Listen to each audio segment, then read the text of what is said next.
உனக்கு சோறு கறியெல்லாம் வைக்க தெரியுமாமா? உங்களுக்கு என்ன வேணும்னு சொல்லுங்க தே. எனக்கு தான் வேணாம் நீ. நாத்துமா உனக்கா? சொல்லுடா என்ன வேணும் சொல்லு, டக்கு டக்குன்னு சொல்லு. ஏடியா மக்கா, இனி உனக்கு ஒரே கொண்டாட்டம் தான். சொல்லிட்டு என்ன வேணும் வரிசையை சொல்லு உங்க அண்ணிட்ட. எனக்கு நாட்டுக்கோழி பிரியாணி நல்லா பிடிக்கும். பருவே காடை கவுதாரி அவிச்ச விட்டு ஆம்லெட் ஆஃப் ஆயில் எல்லாத்துலயும் கொஞ்சம் கொஞ்சம் செய்து தந்துருங்க அண்ணி. நான் என் போகல ஒரு இடத்துல உட்கார்ந்து திம்பேன். நாத்து இந்த half an hourல எல்லாம் ரெடியா இருக்கும். தேங்க்ஸ் அண்ணி. உங்கள போல ஒரு அண்ணி எனக்கு கிடைச்சதுக்கு நான் கொடுத்து வச்சிருக்கணும். அரை மணி நேரத்துக்கு பிறகு அம்மா அடுக்கலையில இருந்து ஒரு சத்தத்தையும் காணல. எப்படிமா அரை மணி நேரத்துல சாப்பாடு வரும்?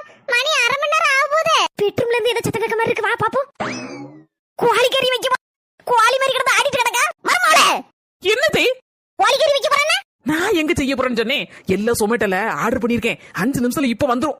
அம்முக டும்முக அமால் டுமால்.